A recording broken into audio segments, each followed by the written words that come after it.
El hombre entró a la sala con la carpeta apretada contra el pecho, la corbata bien ajustada, el cabello ordenado con esa precisión de quien se preparó durante horas para una entrevista que consideraba importante. Extendió la mano con la seguridad de alguien que no esperaba ninguna sorpresa. Y entonces me vio. Se detuvo. La mano quedó suspendida en el aire por un segundo que pareció durar mucho más. El color desapareció de su cara de una forma que no se puede fingir. Yo no me levanté. No cambié la expresión. Solo dije su nombre en voz baja, como si fuera el de cualquier candidato en cualquier lunes ordinario, y señalé la silla al otro lado de la mesa. Si todavía no te has suscrito a este canal, hazlo ahora, porque la historia que estás a punto de escuchar tiene una vuelta que no vas a ver venir. Me llamo Rodrigo Valverde Fuentes. Tengo 47 años. Trabajo en una firma de consultoría financiera en Madrid, en un edificio de la calle Velázquez, que huele a papel impreso y a café de máquina desde las 8 de la mañana.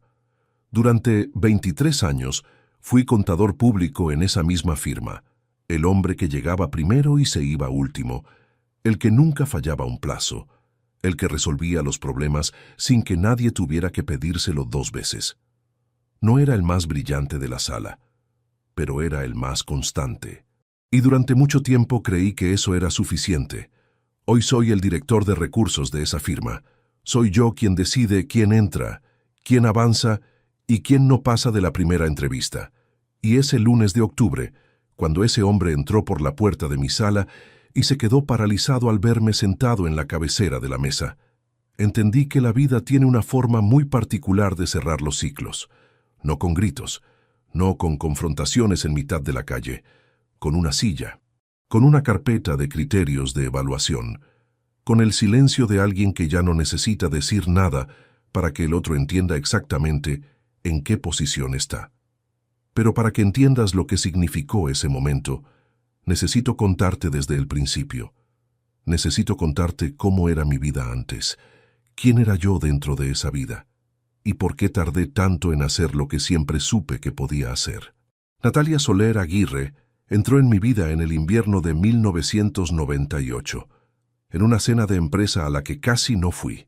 Tenía 25 años, el cabello oscuro recogido en un moño que se iba deshaciendo con la noche, y una forma de hablar que hacía que uno quisiera escucharla aunque estuviera diciendo algo sin importancia. Era arquitecta, recién incorporada a un estudio del centro. Tenía esa energía de quien acaba de empezar y todavía cree que el mundo tiene la forma exacta que uno le quiere dar. Yo tenía 26. Llevaba 4 años en la firma, ganaba lo suficiente para vivir solo en un piso pequeño de lavapiés y tenía un cuaderno negro lleno de ideas que nunca terminaba de desarrollar. No era un hombre de grandes palabras, pero aquella noche me senté a su lado y hablamos durante 3 horas sin darnos cuenta de que todos los demás ya se habían ido. Nos casamos en el año 2001, una ceremonia pequeña en una finca de las afueras con las personas que de verdad importaban. Mi madre, Amparo, lloraba en la primera fila con ese llanto contenido de quien tiene emociones demasiado grandes para el cuerpo. Natalia era hermosa. Lo digo sin nostalgia y sin rencor, porque es la verdad, y la verdad no cambia dependiendo de cómo terminan las cosas. Era una mujer real, con virtudes reales, y durante muchos años fue también una compañera real. Eso también es verdad. Y aprendí que 2 cosas contrarias pueden ser ciertas al mismo tiempo. Los primeros años fueron buenos. Ella construyó su carrera con determinación, proyecto a proyecto, cliente a cliente. Yo fui ascendiendo en la firma despacio, pero de forma constante. En 2004 nació Marcos. Lo recuerdo con una claridad que no se borra. Lo sostuve en brazos en esa sala del hospital y sentí algo que no sabía que existía, una responsabilidad que no pesaba como carga sino como propósito. Natalia me miró desde la cama con los ojos todavía húmedos y me dijo, ahora sí, somos los 3. Éramos los 3. Durante años éramos los 3. Pero hay algo que entendí mucho después, cuando ya no tenía remedio entenderlo tarde. Una vida estable no es lo mismo que una vida presente. Yo estaba en casa todas las noches. Pagaba las facturas sin que nadie tuviera que pedirlo. Nunca falté a una reunión de colegio, nunca dejé de aparecer cuando Marcos me necesitaba. Pero hay una forma de estar que no es realmente estar. Es ocupar el espacio sin llenarlo. Es responder cuando te hablan sin escuchar lo que hay debajo de las palabras. Esa forma de estar fue la mía durante demasiado tiempo, y no lo voy a negar porque negarla sería deshonesto, y esta historia no la cuento para quedar bien. El cuaderno negro era una costumbre que tenía desde los años 90. Lo compré en una papelería de la Gran Vía en 1993, cuando todavía estudiaba y creía que las ideas que uno apuntaba eran el primer paso para convertirlas en algo real. Con los años el cuaderno fue cambiando, pero el hábito no. Cada vez que se me ocurría algo, un proyecto, una mejora de proceso, una propuesta que creía que podría funcionar en la firma, lo apuntaba. Páginas y páginas de ideas que nunca presenté, porque siempre encontraba una razón para esperar, que no era el momento, que primero tenía que consolidar la posición actual, que mejor el año que viene. El cuaderno se fue llenando, las ideas se fueron acumulando, y yo me fui quedando en el mismo lugar. Natalia lo sabía, lo había visto, y durante años no dijo nada, o decía poco, o lo decía de una forma que yo interpretaba como preocupación y que con el tiempo entendí que era otra cosa. Era frustración. Era una distancia que se abría tan despacio que ninguno de los dos notó el momento exacto en que dejó de ser una grieta para convertirse en un abismo.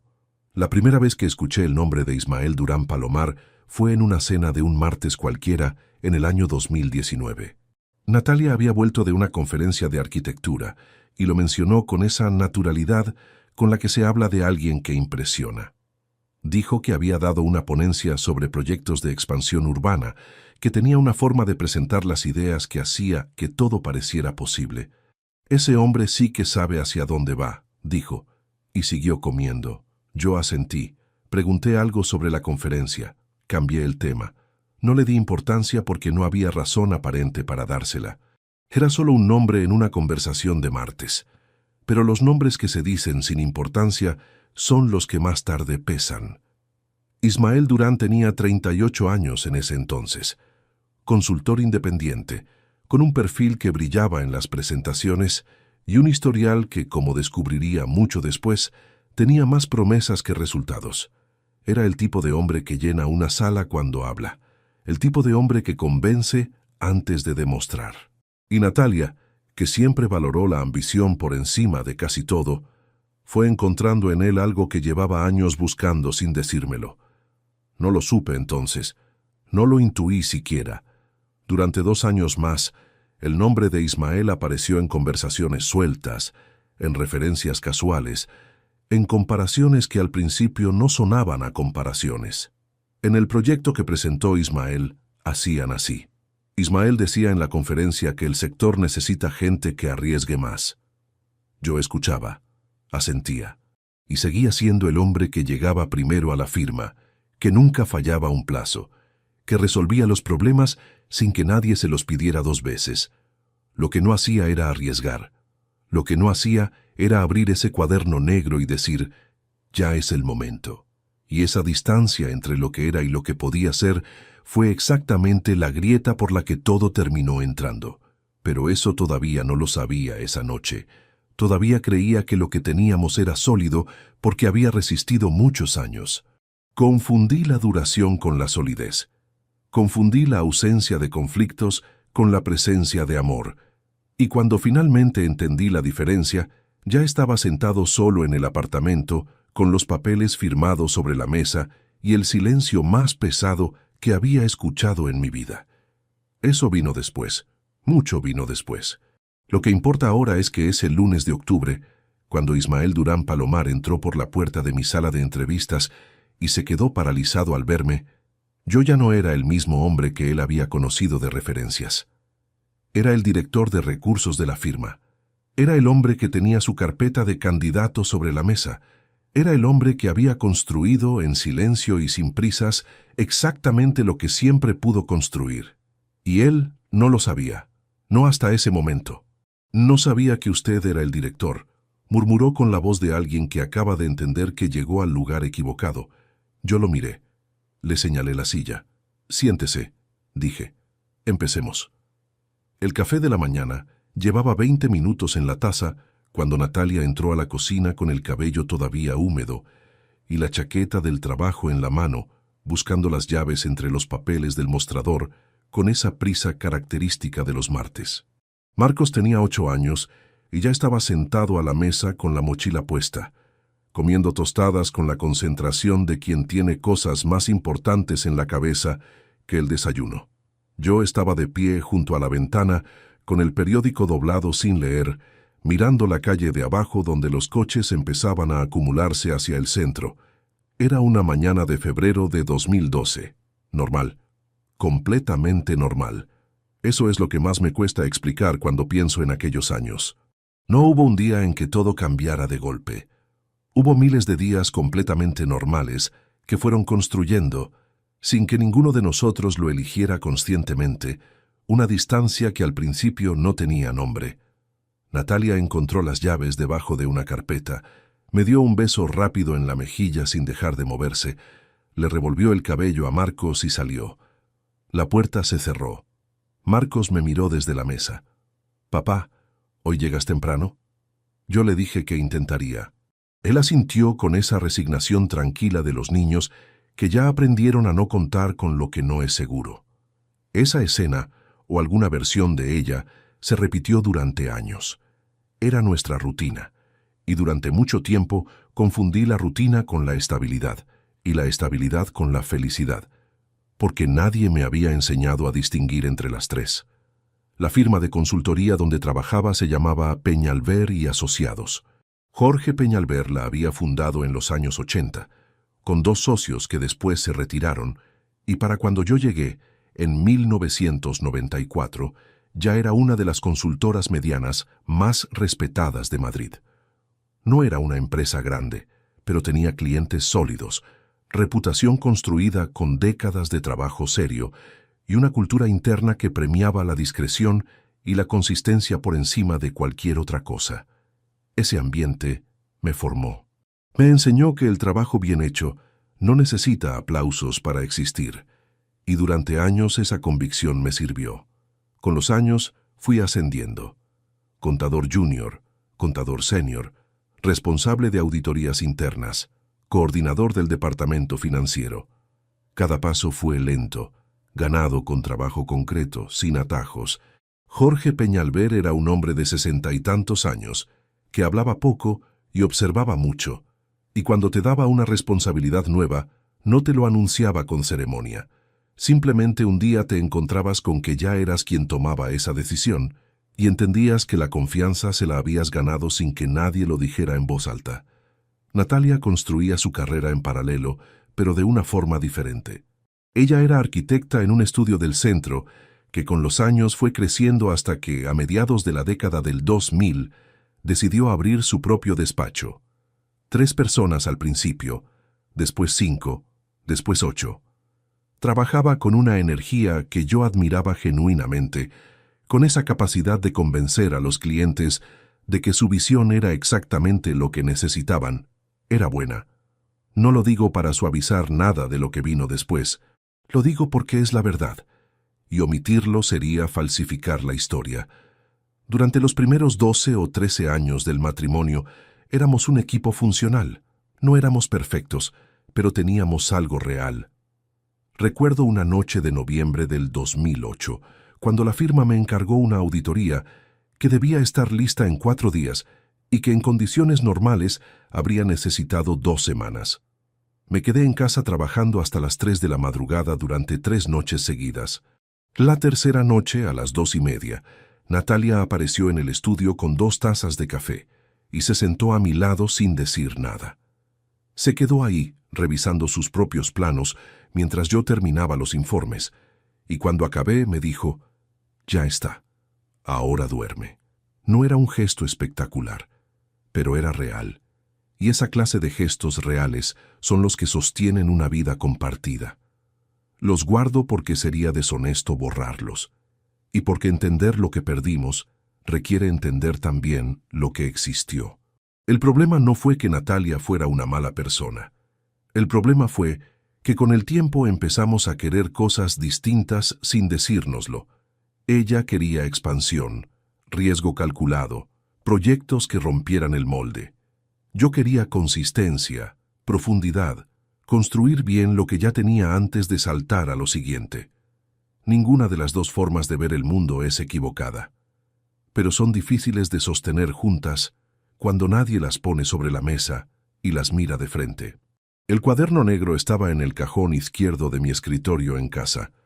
Lo había comprado en una papelería de la Gran Vía en el otoño de 1993, cuando todavía era estudiante y creía con la certeza inconsciente de los 20 años que las ideas apuntadas eran ideas en proceso de convertirse en algo.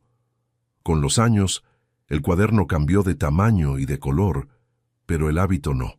Cada vez que algo se me ocurría, una propuesta de mejora de proceso para la firma, una estructura de análisis que podría funcionar mejor que la que usábamos, un modelo de reorganización de recursos que había visto aplicado en un artículo técnico y que creía que podía adaptarse, lo apuntaba. A veces con detalle, a veces solo con una frase y un número de página de algún informe de referencia. Nunca lo presenté, no una sola vez en 23 años. Siempre había una razón para esperar, que el momento no era el adecuado, que primero debía consolidar la posición actual, que la firma estaba en medio de un proceso de cambio y era mejor no añadir ruido, que el año que viene, cuando las cosas estuvieran más estables, el año que viene se fue convirtiendo en el siguiente y el siguiente en el de después, y el cuaderno se fue llenando de páginas que nadie leyó nunca excepto yo. Natalia sabía del cuaderno. Lo había visto en el cajón, lo había hojeado una vez sin que yo lo supiera, y en algún momento de los años intermedios del matrimonio me había preguntado con una curiosidad que entonces interpreté como interés: ¿cuándo vas a hacer algo con todo eso? Le respondí que ya llegaría el momento. Ella no insistió, pero la pregunta quedó flotando en el aire de la habitación durante más tiempo del que reconocí entonces. La primera vez que escuché el nombre de Ismael Durán fue en el otoño de 2019. Natalia volvió de una conferencia sectorial con esa energía particular de quien ha tenido una conversación que le ha dejado pensando. Cenamos y mencionó que había asistido a una ponencia sobre modelos de expansión urbana, que le había parecido excepcionalmente bien estructurada. El ponente se llamaba Ismael Durán Palomar, consultor independiente, 38 años, con una forma de presentar que hacía que las ideas más complejas parecieran inevitables. «Ese hombre sí que sabe hacia dónde va», dijo, y siguió cenando. Yo pregunté algo sobre el tema de la ponencia. Ella explicó durante un par de minutos. Cambié el tema hacia Marcos, que ese mes había empezado la universidad. La conversación siguió por otro lado, y el nombre quedó archivado en algún lugar sin importancia de la memoria. Lo que no supe entonces era que Natalia y Durán habían intercambiado tarjetas esa tarde, que en los meses siguientes coincidieron en otros eventos del sector, que lo que para mí fue un nombre mencionado de pasada era para ella el inicio de algo que fue creciendo con la misma discreción con la que crecen las cosas que se alimentan en silencio. Durante los 2 años siguientes, el nombre apareció con una frecuencia que fui registrando sin analizarla. En el proyecto que presentó Ismael, usaban un enfoque distinto. Ismael decía que el sector necesita más gente dispuesta a arriesgar. Hablé con Ismael hoy. Tiene una perspectiva interesante sobre los contratos de rehabilitación. Cada mención era natural, integrada en conversaciones más amplias, sin ningún tono que justificara una alarma.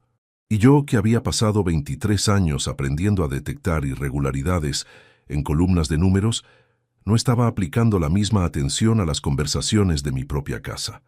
Marcos terminó el primer año de universidad con buenas notas.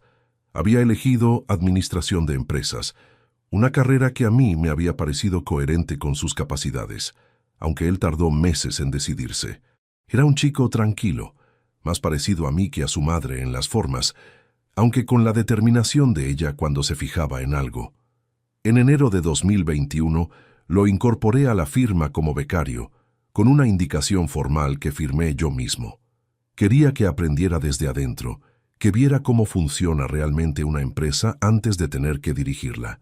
Fue una decisión que tomé con orgullo, con la misma clase de orgullo tranquilo con el que había tomado casi todas las decisiones importantes de mi vida.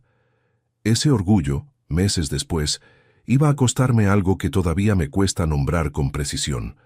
Pero en ese enero de 2021, yo no sabía nada de lo que se estaba construyendo a mi alrededor.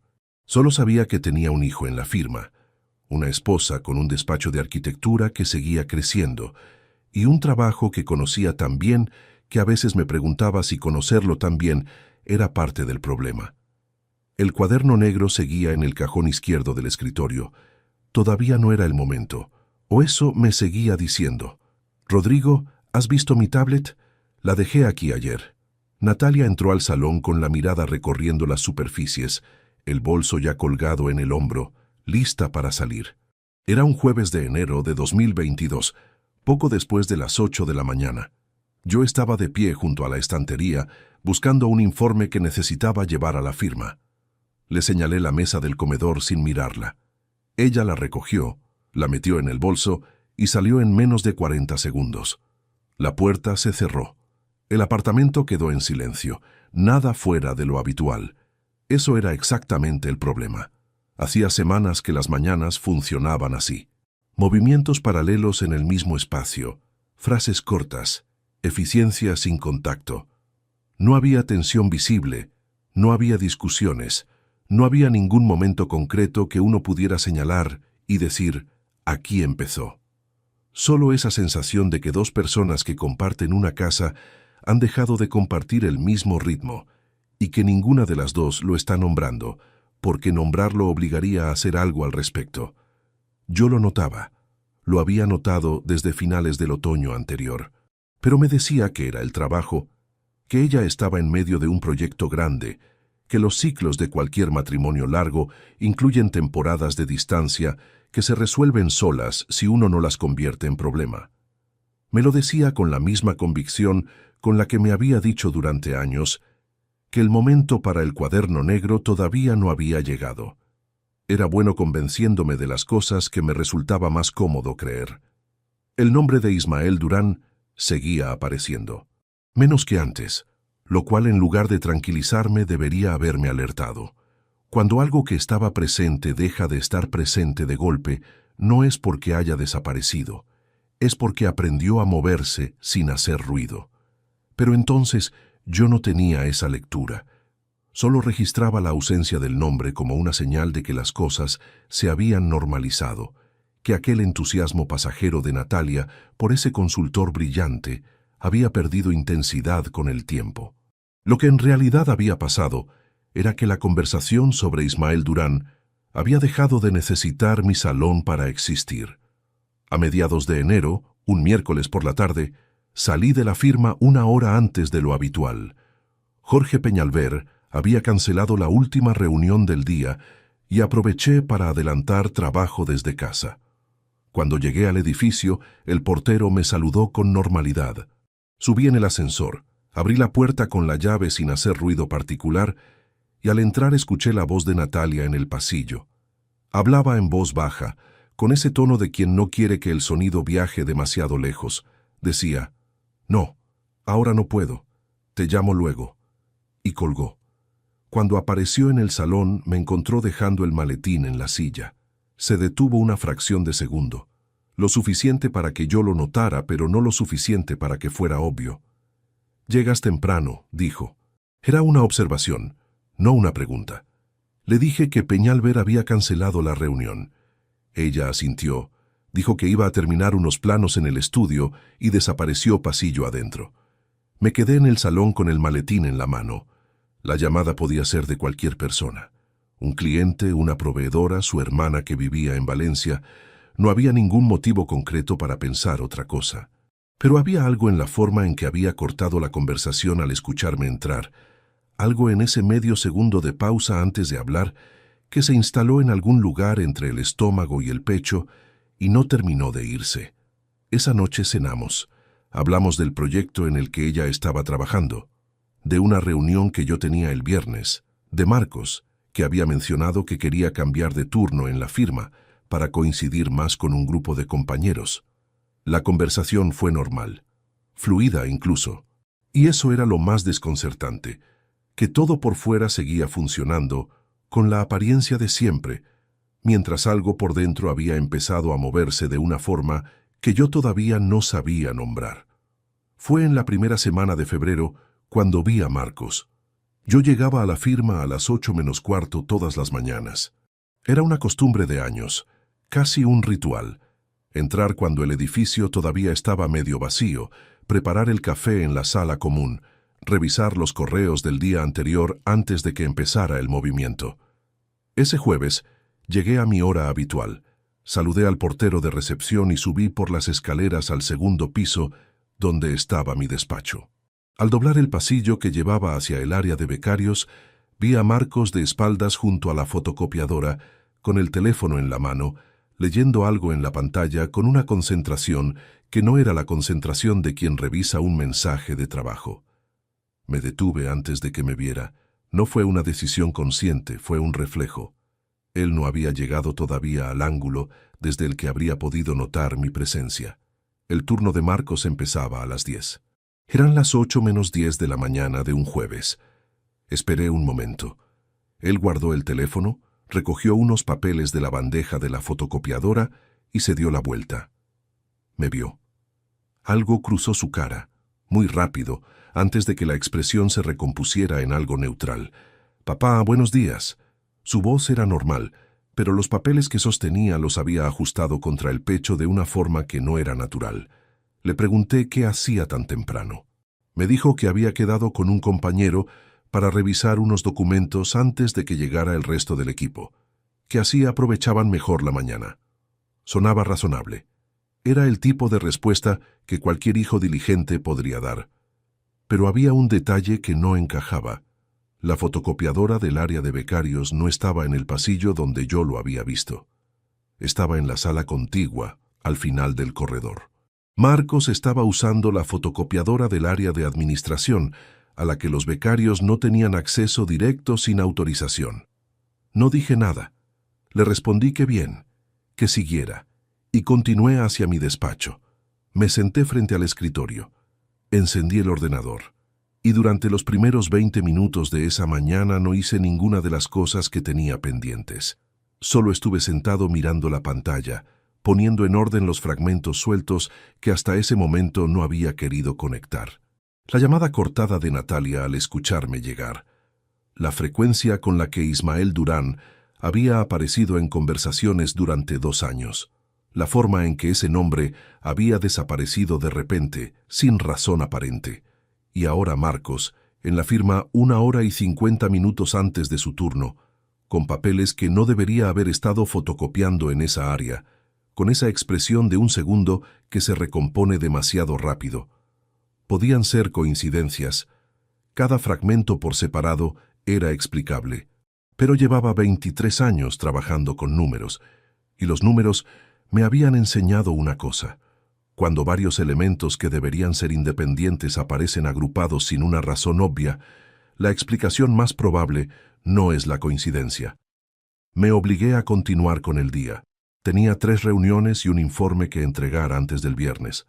Las hice todas con la concentración de costumbre, o al menos con la apariencia de ella.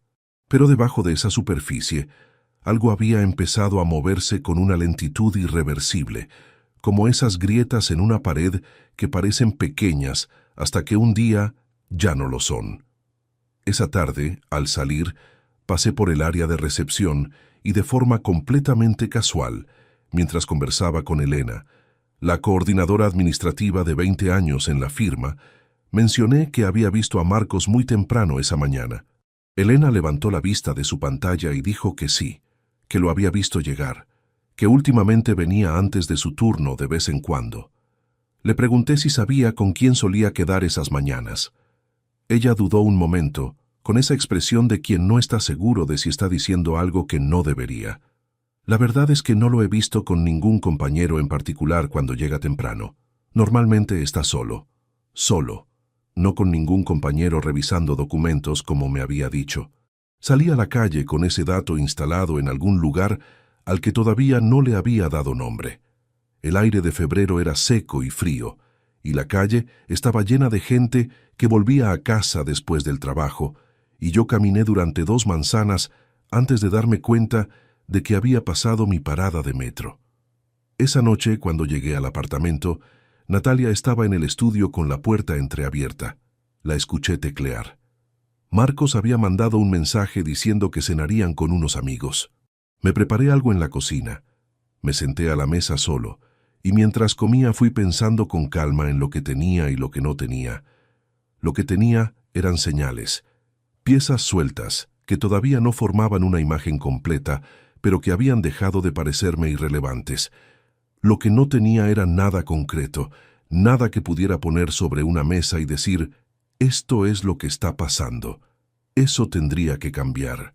Pero cambiar algo así requería una decisión que esa noche todavía no estaba completamente seguro de querer tomar.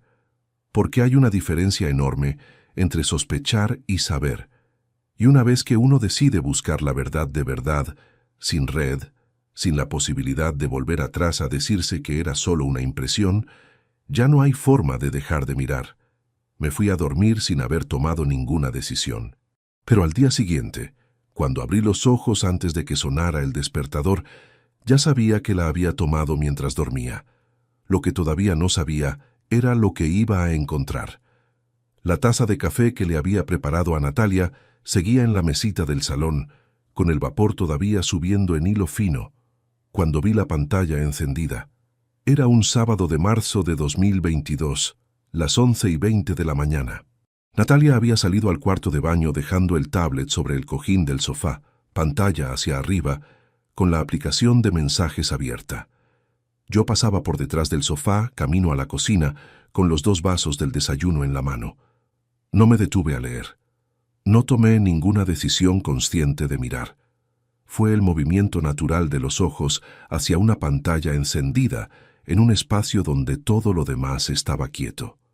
Vi una frase. Solo una. Cuando te separes podemos avanzar juntos en el proyecto. Te lo mereces. Me detuve. Los vasos seguían en mis manos. El grifo de la cocina estaba abierto desde antes, corriendo agua sin que nadie la usara. La televisión del fondo emitía el sonido de un programa de cocina que ninguno de los dos estaba viendo. Estos son los detalles que uno recuerda con una precisión absurda en los momentos en que el cerebro decide grabar todo, porque algo le dice que lo va a necesitar después. No puse los vasos en la cocina. No me moví. Me quedé de pie detrás del sofá con los vasos en las manos y la pantalla del tablet frente a mí. Y durante un tiempo que no pude medir con ningún reloj, solo fui capaz de releer esa frase. Cuando te separes. No sí. ¿Cuándo? Escuché el sonido de la puerta del baño abriéndose. El tiempo que Natalia tardaría en llegar al salón era de unos 8 segundos por el pasillo. Moví los ojos de la pantalla. Continué hacia la cocina. Dejé los vasos en el fregadero con una calma que no era calma, sino la versión que el cuerpo produce cuando el cerebro todavía no ha procesado lo suficiente para generar otra respuesta. Cerré el grifo. Escuché sus pasos en el salón.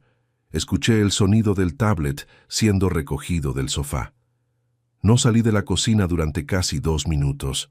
Cuando volví al salón, Natalia estaba sentada con el tablet apoyado en las rodillas, la pantalla ya oscurecida. Levantó la vista. ¿Está fría la taza? Le dije que creía que todavía estaba bien. Ella la cogió, dio un sorbo, asintió. Siguió mirando el tablet. Yo me senté en el sillón frente a ella y abrí el periódico que llevaba 3 días sin leer. Estuvimos en silencio durante 20 minutos. Ella con su tablet, yo con el periódico. Ninguno de los dos habló. Desde fuera, cualquiera que hubiera entrado por esa puerta habría visto una pareja en una mañana de sábado tranquila. 2 personas en un salón con luz de invierno, cada una con su cosa. Yo no leí una sola línea del periódico. Lo que seguía reproduciendo en la cabeza era esa frase y todo lo que contenía. No era la confirmación de una infidelidad. Era algo que me golpeó con más fuerza que eso. Era la confirmación de que había una conversación paralela sobre el futuro de mi matrimonio en la que yo no existía como interlocutor. Existía como obstáculo, como algo que terminaría en algún momento, y a partir de ese momento ellos podrían avanzar juntos. Natalia no había respondido con sorpresa a esa frase, no había respondido con rechazo. Había respondido, y yo no vi la respuesta porque el tablet ya estaba apagado, pero el hecho de que la conversación existiera con esa naturalidad decía todo lo necesario. Cuando te separes. Ella lo sabía. Tenía un plan, y el plan no incluía ninguna conversación conmigo. Durante los días siguientes mantuve la misma rutina con una precisión que me sorprendió a mí mismo. Me levanté a mis horas, preparé el café, fui a la firma, hice mi trabajo, volví a casa, cené, dormí. Desde fuera nada había cambiado. Por dentro algo se había reorganizado con una claridad fría que no esperaba encontrar en mí. No era serenidad. Era la concentración de quien entiende que el siguiente movimiento importa más que el impulso inmediato. No confronté a Natalia, no porque no tuviera palabras, sino porque confrontarla en ese momento, con una sola frase vista por casualidad, le habría dado la ventaja. Ella habría podido explicar, reencuadrar, dar media vuelta a la situación. Llevaría meses construyendo algo que yo acababa de ver en 3 segundos. Necesitaba saber más antes de hablar. Necesitaba entender la dimensión real de lo que estaba mirando. El martes siguiente, en la firma, tuve una reunión con Jorge Peñalver sobre los cierres trimestrales del primer periodo del año. Jorge era un hombre que medía sus palabras con la misma precisión con que medía los balances. Y esa tarde, al terminar la reunión, mientras yo recogía los papeles de la mesa, me dijo algo que no venía a cuento de nada de lo que habíamos estado discutiendo. Rodrigo, llevo un tiempo pensando en la estructura del Departamento de Recursos. Hay cosas que quiero mover antes de fin de año. ¿Tienes tiempo la semana que viene para que hablemos? Le dije que sí, por supuesto. Él asintió y cerró la carpeta. Salí de su despacho sin haber entendido completamente qué había querido decir, pero lo guardé. Esa misma semana, en una tarde de jueves, cometí el primer error desde que había empezado a prestar atención. Natalia tenía la costumbre de dejar el cargador del tablet en el cajón de la mesita de noche de su lado de la cama. Esa noche, ella se había quedado trabajando en el estudio hasta tarde, y yo había subido antes. Sin pensar, con el piloto automático de quien lleva 21 años durmiendo en la misma cama, abrí el cajón para buscar el mío propio, que a veces mezclaba con el suyo. El cajón estaba más vacío de lo normal, y en el fondo, debajo de los cargadores, había un papel doblado. No debería haberlo abierto. No era una decisión razonada. Fue un movimiento de manos antes de que la cabeza interviniera. Lo desdoble. Era una página impresa, un extracto de correo electrónico con una fecha de hacía 6 semanas. El remitente era una dirección que no reconocí. El contenido era breve, una referencia a una reunión, una dirección en el barrio de Chamberí, 1 hora. Y al final, una frase: confirma cuando puedas. Necesito saber si voy a buscar los documentos o los llevas tú. ¿Documentos? ¿Qué documentos? ¿Para qué reunión? Escuché pasos en el pasillo. Volví a doblar el papel exactamente como estaba. Lo coloqué en el fondo del cajón. Puse los cargadores encima, cerré el cajón y me tumbé en la cama con el libro que llevaba semanas sin avanzar. Mi corazón latía con una fuerza que sentía en los oídos. Los pasos se detuvieron frente a la puerta. Hubo un silencio de 2 o 3 segundos que fueron los más largos de esa semana. La puerta se abrió. Natalia entró, encendió la lamparita de su lado, abrió el cajón de la mesita, sacó el cargador, lo conectó. Me miró. ¿Llevas mucho rato aquí? Le dije que unos 20 minutos, que estaba cansado. Ella asintió. Fue al cuarto de baño. Yo volví los ojos al libro y mantuve la respiración con una regularidad que no sentía. Si hubiera dejado el papel mal doblado o en una posición diferente, o si ella hubiera revisado el cajón con más detalle, esa noche habría terminado de forma completamente distinta. No lo hizo. O si notó algo, eligió no decir nada. Nunca lo sabré con certeza. Lo que sé es que esa noche pasé la prueba por un margen que no me gustó en absoluto. A partir de ese momento, Decidí que no volvería a improvisar. Lo que necesitaba no eran más fragmentos encontrados por casualidad. Necesitaba entender el panorama completo antes de dar cualquier paso. Y para eso necesitaba a alguien de confianza, alguien que supiera moverse en ese terreno sin levantar ninguna señal. Pensé en mi madre, Amparo. La llamé el viernes por la tarde con la excusa de una visita del fin de semana. Cuando llegué a su casa en Móstoles, ella me recibió con café y con esa forma suya de mirar que lleva 70 años perfeccionando. Esa capacidad de ver más de lo que uno dice. Estuvimos hablando de cosas sin importancia durante media hora. Luego ella se quedó en silencio un momento y dijo: «Cuéntame lo que no me has contado». No fue una pregunta. Le conté. No todo, no los detalles, pero lo suficiente. La frase del tablet, el papel en el cajón, las semanas de distancia que habían precedido a esos hallazgos. Amparo me escuchó sin interrumpir, con las manos alrededor de su taza. Cuando terminé, no dijo lo que esperaba. No dijo que seguramente había una explicación. No dijo que debería hablar con Natalia directamente. Dijo: «Hijo, yo he visto cosas en estos años que no te he dicho porque no era mi lugar decirlas. Pero ahora te digo esto, no actúes con prisa. Los errores que uno comete con prisa son los únicos que no tienen corrección». Le pregunté qué cosas había visto. Ella negó con la cabeza. «Eso te lo cuento cuando tengas todo lo que necesitas saber. Ahora mismo te haría más daño que bien». Volví a Madrid con esa respuesta incompleta, instalada en el pecho como una pregunta sin terminar. Mi madre sabía algo concreto que había guardado durante tiempo suficiente para haber tomado la decisión deliberada de no contármelo. ¿Qué era? ¿Desde cuándo lo sabía? ¿Y por qué había elegido esperar? Eso era lo que necesitaba saber antes que cualquier otra cosa. El cuaderno negro llevaba 3 días sobre el escritorio del estudio, abierto en una página en blanco, con el bolígrafo apoyado encima. Yo pasaba frente a él cada mañana antes de salir y cada noche al volver, y durante esos 3 días no había escrito una sola palabra. No porque no tuviera nada que decir, sino porque lo que estaba a punto de escribir no era una idea más para archivar. Era un plan. Y los planes tienen un peso diferente al de las ideas, porque las ideas se pueden abandonar sin consecuencias, y los planes no. La mañana del lunes siguiente me senté, cogí el bolígrafo y empecé a escribir. Lo primero que anoté no fue ninguna propuesta profesional. Fue una lista de lo que sabía con certeza, lo que sospechaba sin poder probar todavía, y lo que necesitaba entender antes de tomar cualquier decisión. 3 columnas. El método que había usado durante 23 años para ordenar balances complicados, aplicado a la situación más complicada de mi vida. En la columna de lo que sabía.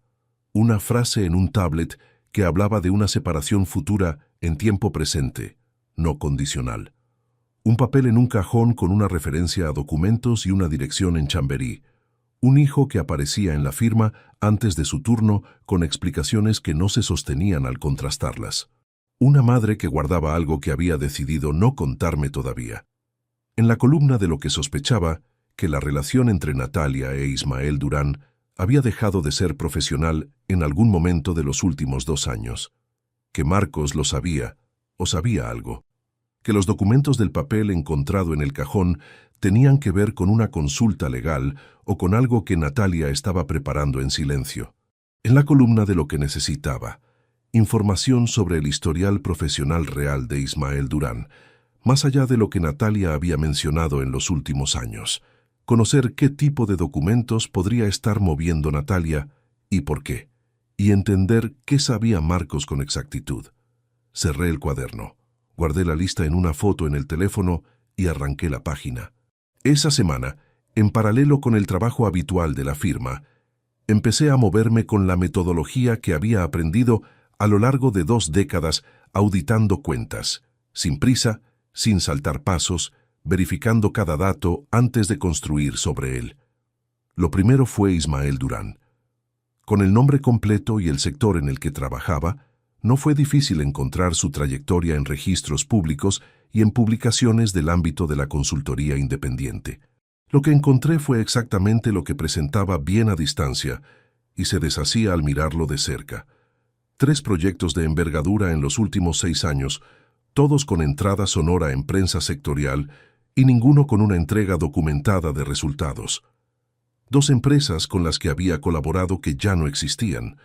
Un perfil en el que el ruido ocupaba el espacio que deberían haber ocupado los logros concretos. Era brillante en la presentación, pésimo en la ejecución. El tipo de perfil que seduce a quien valora la ambición por encima de la consistencia. Lo anoté todo en el cuaderno con fechas y referencias. No era información que pudiera usar en ningún contexto legal, pero me daba una imagen más clara de con quién estaba tratando Natalia. Y esa imagen me dijo algo sobre lo que vendría. Ismael Durán necesitaba la estabilidad de alguien con recursos reales para sostener sus proyectos. No era solo una atracción, era también una conveniencia. Lo segundo fue más delicado. Tenía un contacto, Germán Alcázar Vidal, un abogado especializado en derecho de familia, con quien había coincidido en varios procesos de auditoría corporativa a lo largo de los años. No éramos amigos cercanos, pero había suficiente historia profesional entre nosotros para que una llamada no resultara extraña. Lo llamé un martes por la mañana con una excusa preparada. Le dije que un familiar cercano estaba considerando una separación y me había pedido orientación general sobre cómo se suele proceder en esos casos. Germán fue directo y profesional. Me explicó los pasos habituales, los plazos, la importancia de tener claridad sobre los bienes comunes antes de iniciar cualquier proceso formal. Le pregunté de forma completamente casual si era habitual que una de las partes consultara a un abogado antes de comunicarle nada a la otra. Me dijo que era más común de lo que parecía, que la parte que inicia el proceso suele tener varios meses de ventaja en términos de preparación. Colgué con la confirmación de lo que ya intuía. Natalia llevaba tiempo preparándose, y yo estaba llegando tarde, pero no demasiado. Lo tercero fue Marcos. Había estado dándole vueltas desde la mañana en la firma. La mentira sobre el compañero, los papeles en el área de administración, y algo más que no había terminado de articular. La forma en que Marcos había intentado en varias ocasiones en las últimas semanas iniciar conversaciones sobre el futuro, sobre los planes de cada uno, con una insistencia que ahora tenía un contexto diferente. Necesitaba saber qué sabía mi hijo, y necesitaba saberlo sin que él entendiera que yo lo estaba averiguando.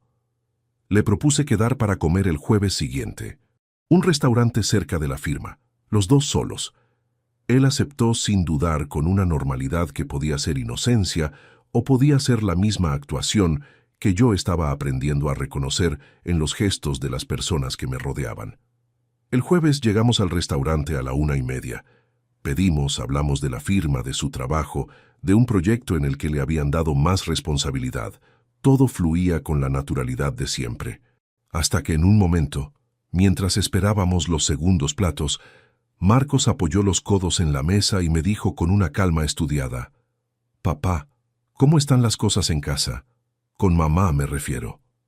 Le respondí que bien, que sin novedades, con el mismo tono neutro que él había usado. Él asintió despacio. «Es que a veces noto que los dos estáis, no sé, más distantes». Hizo una pausa breve. «No digo que sea nada grave, solo que a veces me da la impresión de que las cosas podrían cambiar, y quería que supieras que si alguna vez necesitas hablar, aquí estoy». Me quedé mirándolo durante 2 segundos. Era una frase preparada, bien construida, razonable, con el tono exacto de un hijo preocupado, pero había una fisura. Marcos me estaba preparando para recibir algo. No me estaba preguntando cómo estaba. Me estaba allanando el terreno para una noticia que ya conocía. Le di las gracias. Le dije que lo valoraba. Cambié el tema hacia algo de la firma y él siguió sin insistir. Pagué la cuenta al salir y caminé de vuelta al trabajo por una ruta más larga de lo necesario. El frío de marzo cortaba en las esquinas y yo fui poniendo en orden lo que acababa de confirmar. Marcos sabía, no en qué grado, no todos los detalles, pero sabía que algo estaba por ocurrir y había elegido no decírmelo. Había elegido estar del otro lado sin que yo le hubiera dado ninguna razón para eso. Eso dolió de una forma que no esperaba, no con la intensidad aguda de un golpe, sino con la persistencia sorda de algo que se asienta en un lugar del que no se va a mover fácilmente. Esa tarde, de vuelta en la firma, Jorge Peñalver me llamó al despacho. Era la reunión que había mencionado semanas atrás. Me senté frente a él y durante los primeros minutos hablamos del rendimiento del departamento, de algunos ajustes en los procesos de cierre que yo había implementado el trimestre anterior y que habían reducido los tiempos de entrega de forma notable. Jorge hablaba mirando sus papeles con esa forma suya de ir construyendo hacia algo sin revelar el destino hasta que llega. Y entonces levantó la vista y dijo: «Llevo tiempo pensando en crear una dirección de recursos con más autonomía operativa. Alguien que coordine las incorporaciones, los cierres de contratos, la estructura del personal. Alguien que conozca esta firma desde adentro». Hizo una pausa. «Estoy pensando en ti». No respondí de inmediato. Jorge continuó: «No tienes que darme una respuesta hoy. Piénsalo, pero quiero que sepas que si aceptas no sería un cambio cosmético, sería un cambio real, con responsabilidad real». Le dije que lo pensaría, que lo valoraba mucho y que le daría una respuesta la semana siguiente. Salí de ese despacho con dos cosas ocurriendo al mismo tiempo. Por un lado, la oferta de Peñalver, que era exactamente el tipo de movimiento que siempre había pospuesto y que ahora llegaba en el peor momento posible de mi vida personal.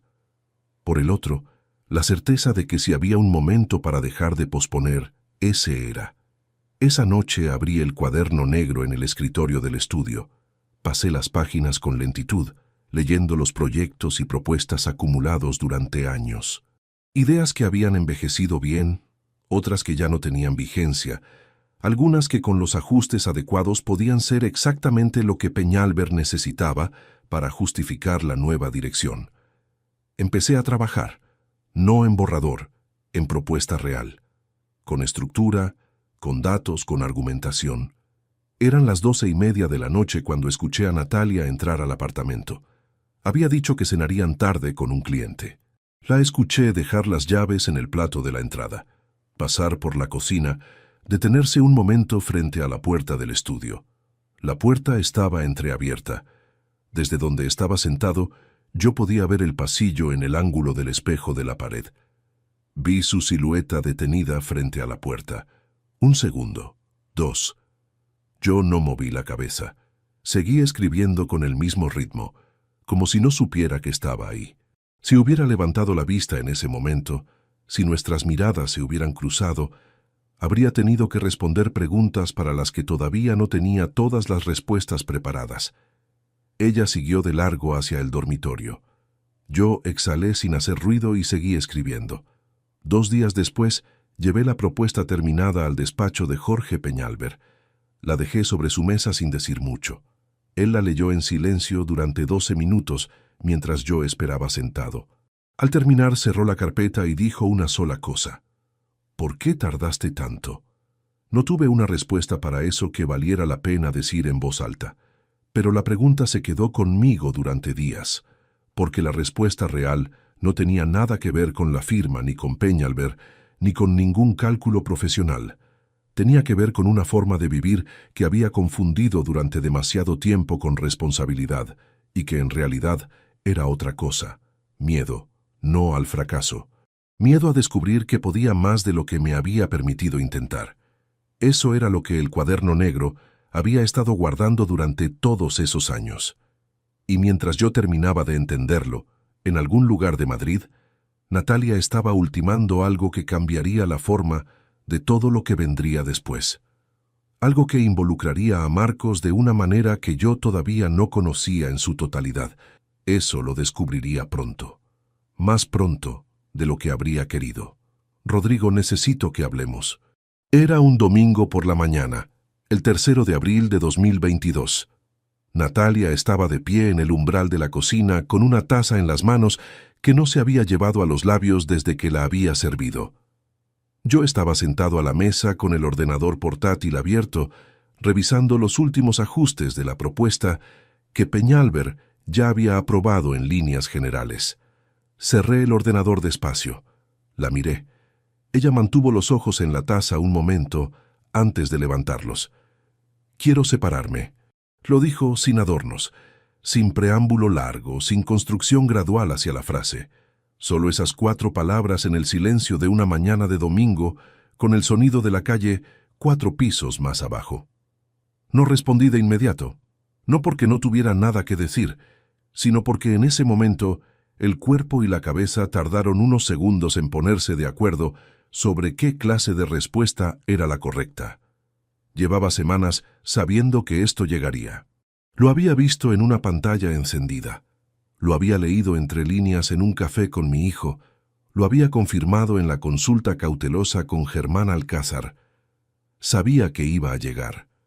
Pero saber que algo va a ocurrir y que ocurra delante de uno son 2 experiencias completamente distintas. Le pregunté si quería sentarse. Ella dejó la taza en el mostrador y se sentó frente a mí.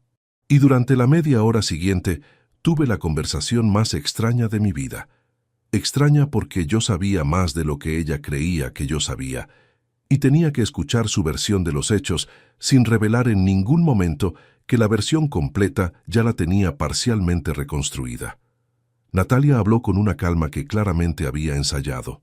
Dijo que llevaba tiempo sintiéndose sola dentro del matrimonio, que yo nunca había estado del todo presente, aunque físicamente estuviera en casa, que había llegado a un punto en que seguir juntos le parecía una forma de paralizarse mutuamente. No mencionó a Ismael Durán, no con ese nombre.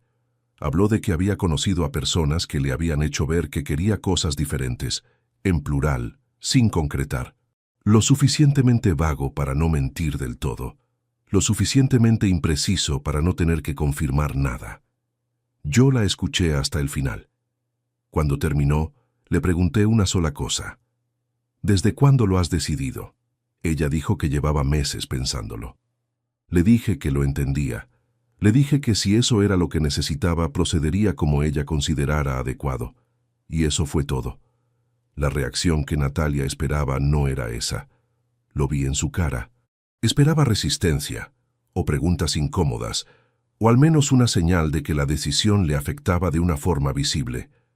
Lo que encontró fue un hombre que asintió, que dijo que entendía, y que le preguntó si prefería que él buscara un abogado propio o si compartirían uno para el proceso. Esa pregunta la desconcertó más que cualquier discusión podría haberlo hecho. Le dije que me tomaría unos días para hablar con alguien del ámbito legal y que le daría una respuesta la semana siguiente sobre los pasos a seguir. Ella asintió, recogió la taza y salió de la cocina. Me quedé solo en la mesa, con el ordenador cerrado frente a mí. Lo que vino después de que Natalia saliera de esa cocina no fue rabia ni alivio. Fue una especie de quietud extraña, como cuando se para un ruido de fondo que uno llevaba tanto tiempo escuchando que había dejado de notarlo. 22 años. No desaparecen con una conversación de 30 minutos en una mañana de domingo. No desaparecen de ninguna forma rápida ni ordenada. Se van asentando en capas, con la lentitud de las cosas que pesan de verdad. Esa noche no dormí en el dormitorio. Me quedé en el sofá del estudio con la lámpara encendida y el cuaderno negro abierto en las rodillas. No escribí nada. Solo tuve el cuaderno ahí como se tiene un objeto conocido cuando todo lo demás está moviéndose demasiado rápido. Hacia las 2 de la madrugada llamé a mi madre. Sé que era tarde. Amparo descolgó al segundo tono, lo que significaba que no estaba dormida, o que dormía con el teléfono cerca porque llevaba días esperando esa llamada. Le conté lo que había pasado esa mañana. Hubo un silencio al otro lado de la línea, no de sorpresa, sino de alguien que confirma lo que ya sabía que iba a escuchar tarde o temprano. «Lo siento, hijo», dijo, y después, «debí haberte dicho algo antes». Le pregunté qué era lo que tenía que haberme dicho. Ella tardó un momento. «Hace 2 años, en la boda de tu prima Sofía, vi a Natalia en el jardín con un hombre que no era tú. No hacían nada evidente. Solo hablaban. Pero hay formas de hablar que uno reconoce cuando lleva 70 años mirando a las personas. Y esa forma me preocupó. No dije nada porque no tenía nada concreto que decir y porque sabía que si te lo decía sin pruebas, solo conseguiría hacerte daño sin darte ninguna herramienta. La boda de Sofía había sido en septiembre de 2020, 18 meses antes de que Natalia pidiera la separación. Le dije que no tenía que disculparse, que había tomado la decisión que le había parecido más respetuosa, que la entendía, y lo decía en serio, no como consuelo, porque había cometido el mismo error durante años, guardar las cosas para no hacer daño y terminar haciendo más daño al guardarlas. Hablamos durante casi una hora. Al final, antes de colgar, Amparo dijo algo que me acompañó durante las semanas siguientes. Lo que te está pasando es enorme, pero tú eres más grande que lo que te está pasando. Siempre lo has sido, aunque nunca lo hayas usado del todo. No supe qué responder a eso. Le dije que la llamaría pronto. Colgué. Me quedé en el sofá hasta que empezó a clarear. Y en algún momento de esas horas fui pensando, sin prisa, en los años buenos del matrimonio. En la noche de 2008, cuando Natalia se sentó a mi lado mientras terminaba el informe. En los primeros años en el piso de lavapiés, cuando no teníamos casi nada, y eso no parecía importar. En Marcos, recién nacido en el hospital. En el viaje a Asturias de 2007 con el coche lleno de maletas y 3 días sin ningún plan concreto. Esos años fueron reales. Los guardo porque forman parte de la verdad, y la verdad no se edita para que resulte más cómoda de sostener. Lo que vino después también fue real. Ambas cosas coexisten y ninguna borra a la otra. Lo que sí entendí en esas horas fue algo sobre mí mismo que no había estado dispuesto a ver con claridad hasta entonces. Había priorizado la estabilidad de la estructura por encima de todo lo demás, incluyendo las conversaciones difíciles que habrían podido cambiar la dirección de las cosas. Había confundido no crear conflicto con mantener la paz. Y no son lo mismo. El conflicto evitado no desaparece. Se desplaza, crece en silencio, y cuando finalmente emerge ya tiene un tamaño que ninguna conversación tardía puede reducir. Esa era mi parte en lo que había ocurrido. No la responsabilidad de la traición, eso era de Natalia, pero sí la responsabilidad de haber construido con mi forma de estar un espacio donde la distancia podía crecer sin que nadie la nombrara. Reconocerlo no alivió nada de inmediato, pero fue honesto. Los días siguientes en la firma fueron los más exigentes en términos de concentración. Peñalver había empezado a moverme hacia la nueva dirección de forma gradual, incluyéndome en reuniones que antes no eran parte de mis responsabilidades, pidiéndome criterios sobre incorporaciones y cierres de contratos. Yo respondía con la misma precisión de siempre, quizás con más, porque la firma se había convertido en el único espacio donde las variables eran controlables y los resultados dependían directamente de la calidad del trabajo. Fue un miércoles de esa misma semana cuando ocurrió el momento más incómodo desde que todo había comenzado. Natalia pasó por la firma. No era habitual, pero tampoco era la primera vez. A lo largo de los años, había venido en alguna ocasión a recogerme o a dejarme documentos cuando yo no podía moverme de una reunión. Ese día entró en recepción y Elena, la coordinadora, me llamó por teléfono interno para avisarme. Bajé al vestíbulo. Natalia me entregó un sobre con unos papeles del seguro del coche que necesitaban mi firma. Algo completamente rutinario. Estuvimos 2 minutos en el vestíbulo, firmé los papeles, ella los guardó. Fue en ese momento cuando Jorge Peñalver salió del ascensor con 2 personas del departamento jurídico. Me vio, se detuvo, saludó. Le presenté a Natalia con naturalidad. Jorge fue cordial, como siempre. Uno de los abogados que lo acompañaba era Félix Moreno Gutiérrez, un hombre que llevaba años asesorando a la firma en temas contractuales y que conocía tanto mi trayectoria como los cambios que estaba asumiendo en la estructura de la empresa.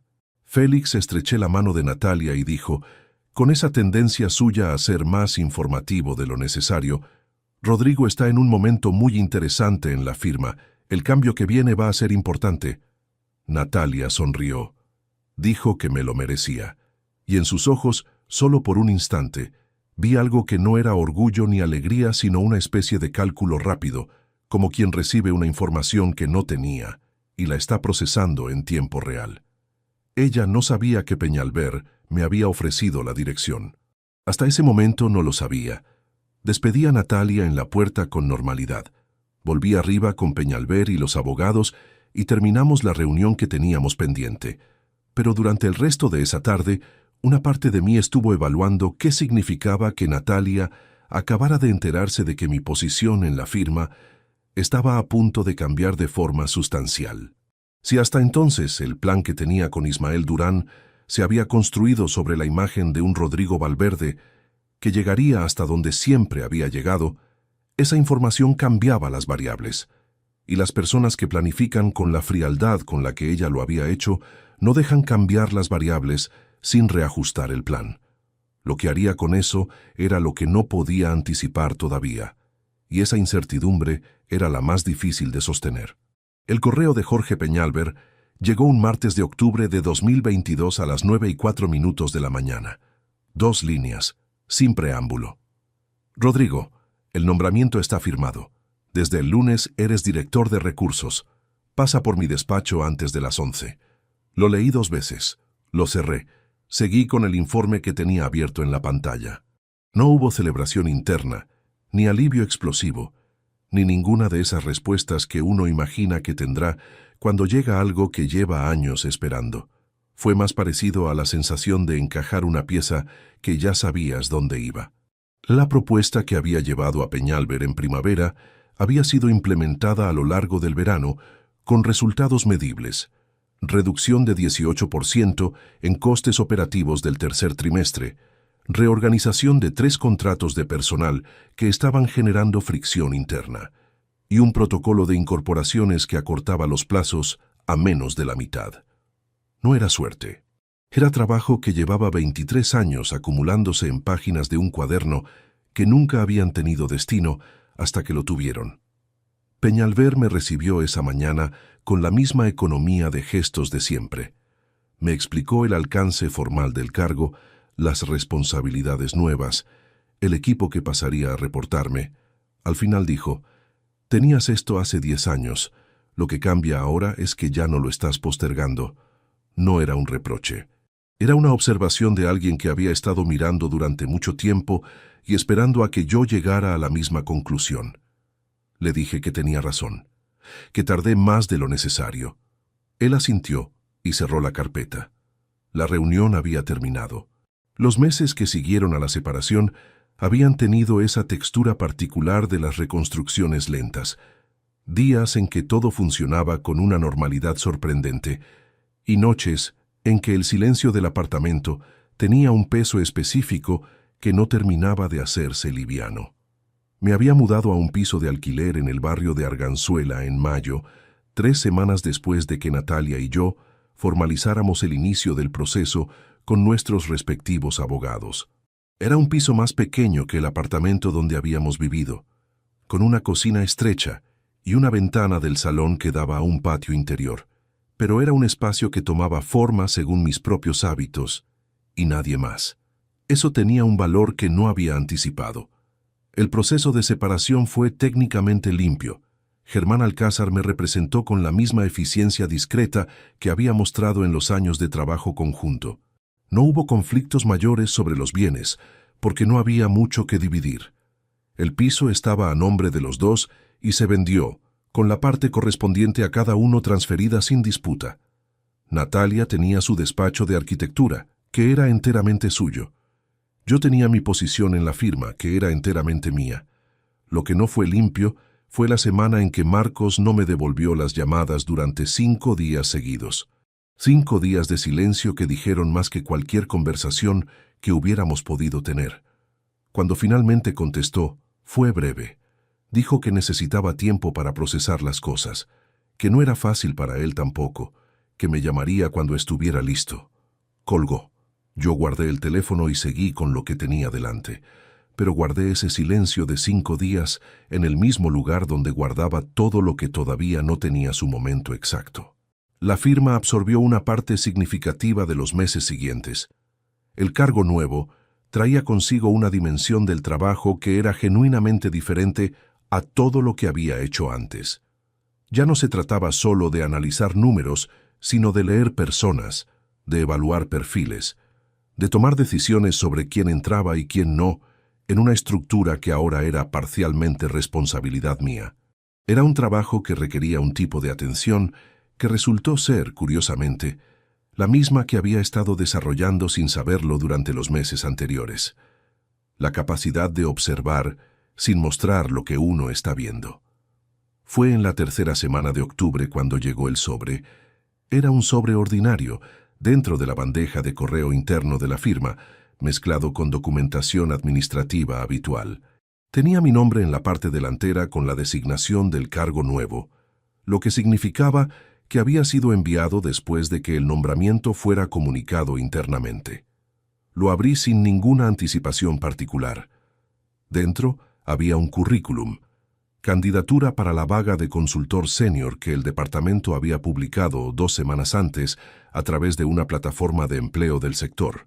El proceso de selección era parte de las nuevas responsabilidades que Peñalver había puesto bajo mi coordinación. Leí el nombre en la parte superior de la primera página. Ismael Durán Palomar, 39 años, consultor independiente. 3 páginas de experiencia que en la superficie relucían con el mismo brillo que había descrito Natalia años atrás en aquella cena de martes. Ponencias en congresos del sector, colaboraciones con empresas de nombre reconocido, un lenguaje de presentación que sabía exactamente qué palabras usar para sonar como alguien que ha llegado a algún lugar concreto. Puse el currículum sobre la mesa. Lo que sentí en ese momento no fue el impulso de cerrar la carpeta, ni tampoco el de llamar a alguien para contárselo. Fue algo más parecido a la claridad que aparece cuando una ecuación que llevaba meses sin cuadrar, de repente tiene todos sus términos en el lugar correcto. Ismael Durán había enviado su candidatura a Peñalver y Asociados sin saber que el hombre que ahora dirigía los procesos de selección era Rodrigo Valverde Fuentes. Lo había conocido como el marido contador de Natalia Soler, no como el director de recursos de la firma a la que acababa de enviar su currículum. Esa asimetría de información era completa, y no la había buscado. Había llegado sola, con la misma lógica inevitable de las cosas que se construyen sobre bases reales. Pasé esa tarde revisando el historial de Durán con la misma metodología que había aplicado meses antes, pero esta vez con acceso a fuentes más específicas del sector y con el ojo entrenado de quien evalúa perfiles profesionales de forma sistemática. Lo que encontré confirmó lo que ya sabía y añadió detalles que entonces no tenía. El proyecto de expansión urbana del que había hablado en la conferencia donde Natalia lo conoció nunca llegó a la fase de implementación. El cliente lo había cancelado a los 4 meses por incumplimiento de los plazos de entrega. Las 2 empresas con las que había colaborado en los últimos 3 años habían terminado la relación antes de lo previsto, según comunicados públicos que usaban el lenguaje neutro de las rupturas contractuales sin explicación. Su perfil en el sector era el de alguien que abría puertas muy bien y no terminaba lo que empezaba. No era el perfil que necesitaba la vaga de consultor senior de Peñalver y Asociados. Lo habría descartado por criterios objetivos, aunque el nombre hubiera sido cualquier otro. Eso era exactamente lo importante. Archivé el currículum en la carpeta de candidaturas activas junto con los otros 16 que habían llegado para esa vaga. Le pedí a Elena que coordinara las entrevistas para la semana siguiente. Le di el orden de los candidatos según los criterios técnicos del perfil requerido. El nombre de Ismael Durán quedó en la lista sin ningún tratamiento diferencial, ni adelantado ni postergado. El viernes antes de las entrevistas llamé a Germán Alcázar, no por nada relacionado con el proceso de separación, que ya estaba resuelto en todos sus términos formales. Lo llamé porque había una pregunta que necesitaba hacerle con la certeza de un criterio externo. Si un director de recursos conduce una entrevista a alguien con quien tiene una relación personal indirecta y lo descarta por criterios técnicos objetivos y documentados, ¿hay algún problema legal o ético en ese proceso? Germán me escuchó. Me hizo 2 preguntas de contexto y respondió con la precisión que lo caracterizaba. Mientras la decisión esté fundamentada en criterios objetivos del perfil requerido, documentados y aplicados de forma consistente a todos los candidatos, no hay irregularidad. La relación personal indirecta no obliga a la recusación si no implica ningún beneficio ni perjuicio injustificado. Le di las gracias. Colgué. Esa noche, en el piso de Arganzuela, abrí el cuaderno negro por última vez antes de las entrevistas del lunes, no para escribir nada nuevo, solo para releer la lista de 3 columnas que había hecho en marzo, aquella primera mañana en que me había sentado a ordenar lo que sabía y lo que no. La columna de lo que necesitaba entender estaba completamente cubierta. Cada punto tenía una respuesta que había construido con paciencia, sin prisa, sin dar ningún paso antes de tener el suelo firme bajo los pies. Cerré el cuaderno. Preparé la ropa para el lunes. Revisé la documentación de las entrevistas del día siguiente una vez más, con el mismo cuidado que habría puesto en cualquier proceso de selección de la firma. El domingo llamé a Marcos. Llevábamos semanas con un contacto escaso, mensajes cortos, la distancia que él mismo había instalado y que yo había respetado sin presionarlo. Descolgó al tercer tono. Hablamos durante 10 minutos de cosas superficiales, de cómo iba el trabajo, de si había pensado en renovar el contrato de arrendamiento de su piso. Y al final, antes de colgar, le dije que tenía pendiente una conversación con él, que no era urgente, pero que quería tenerla pronto, que me avisara cuando estuviera disponible. Hubo un silencio breve al otro lado de la línea. ¿De qué conversación?, preguntó. De algo que lleva tiempo sin decirse, respondí. Nada que no puedas manejar, pero es necesario. Marcos no respondió de inmediato. Cuando lo hizo, su voz tenía una textura diferente a la de los meses anteriores, menos la naturalidad estudiada del café de marzo, más la de alguien que lleva tiempo sabiendo que una conversación está esperando en algún lugar y que el aplazamiento tiene un límite. «Esta semana puedo el jueves», dijo. Le dije que el jueves me venía bien, que lo llamaría para confirmar el sitio. Colgué. Me quedé un momento con el teléfono en la mano mirando la ventana que daba al patio interior. Afuera había empezado a llover con esa lluvia fina de octubre que no moja de golpe, sino que va calando despacio, sin que uno sepa exactamente en qué momento la ropa dejó de estar seca. El lunes tenía las entrevistas a primera hora. El jueves tenía una conversación con Marcos que llevaba meses esperando su momento. Las dos cosas eran necesarias. Las dos habían tardado en llegar exactamente el tiempo que tenían que tardar, y ninguna de las dos iba a ser fácil de la misma forma en que no es fácil ninguna cosa que importa de verdad. Pero estaba listo para las dos. La sala de entrevistas tenía una ventana que daba a la calle Velázquez. Esa mañana de lunes el cielo estaba despejado, con esa claridad fría del octubre madrileño, que hace que la luz entre recta y sin filtro. Yo había llegado 40 minutos antes de la primera cita. Había revisado las carpetas de cada candidato una vez más. Había pedido café a Elena y lo había dejado enfriarse sin tocarlo. No era nerviosismo. Era la concentración particular de quien sabe que lo que viene requiere la misma atención que cualquier otra cosa importante. Ni más ni menos. A las 9 en punto entró el primer candidato. Un hombre de 44 años, ingeniero de formación reconvertido a consultor de procesos, con un historial sólido y respuestas que se sostenían cuando uno tiraba del hilo. La entrevista duró 50 minutos. Tomé notas. Le dije que le comunicaríamos nuestra decisión en los días siguientes. El segundo candidato llegó a las 10:30.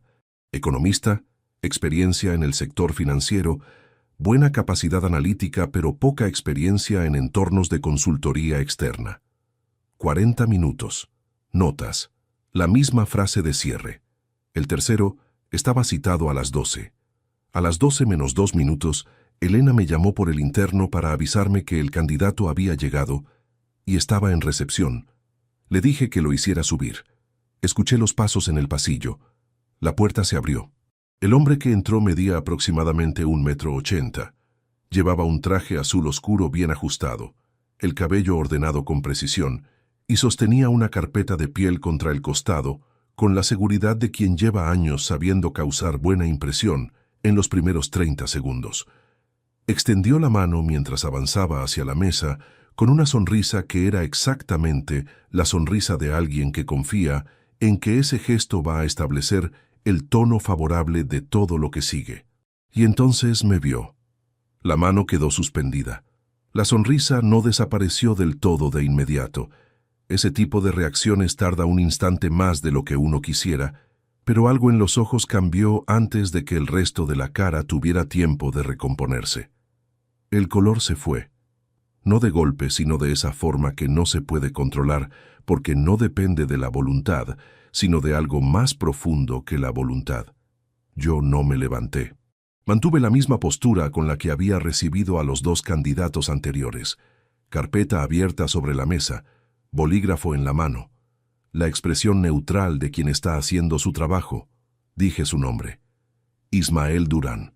No como pregunta, como confirmación. Él cerró la carpeta que traía. No fue un gesto decidido, fue un movimiento involuntario de las manos buscando qué hacer.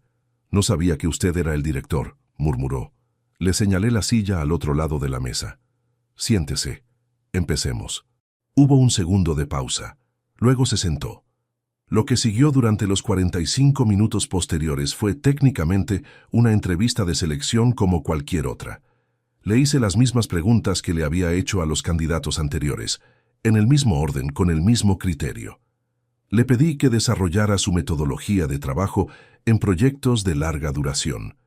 Le pregunté por el proyecto de expansión urbana que aparecía en su currículum como referencia principal. Le pedí que explicara las razones por las que sus 2 últimas colaboraciones corporativas habían terminado antes de los plazos previstos. En la primera pregunta respondió con fluidez. El lenguaje era el de alguien que ha presentado muchas veces y sabe construir una narrativa que suena robusta, mientras no se le piden detalles. En la segunda pregunta, la fluidez empezó a tener fisuras. El proyecto de expansión urbana, cuando se le pedía que describiera los entregables concretos y los resultados medibles, revelaba exactamente lo que el historial público ya mostraba. Una entrada brillante y una salida sin documentación de cierre. Intentó reencuadrar la pregunta 2 veces. Yo esperé ambas veces a que terminara y repetí la pregunta en los mismos términos. En la tercera pregunta la incomodidad fue visible. Explicó las rupturas contractuales con el lenguaje de quien ha preparado una versión oficial de los hechos. Diferencias de enfoque, cambios de dirección del cliente, reorientaciones estratégicas. Todo plausible en la superficie, todo vacío cuando se pedía especificidad. Le pregunté si podía aportar referencias de contacto en esas empresas.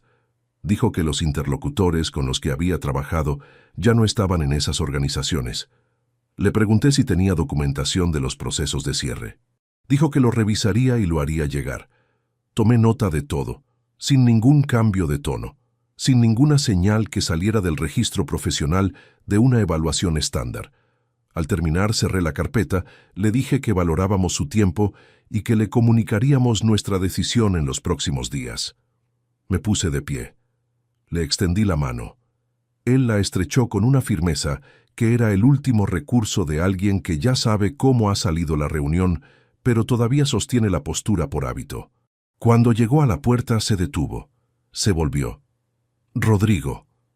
Era la primera vez que usaba mi nombre en 45 minutos.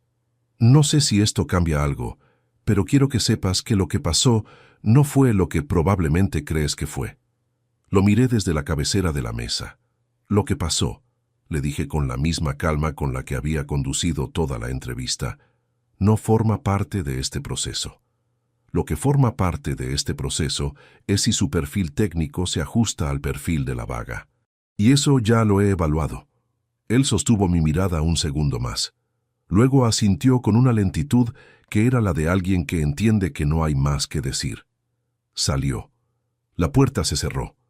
Me quedé solo en la sala. La decisión estaba tomada desde antes de que él entrara, pero no por las razones que él probablemente pensaba. Estaba tomada porque su historial no cumplía los criterios técnicos del perfil requerido. Lo habría descartado con ese nombre o con cualquier otro.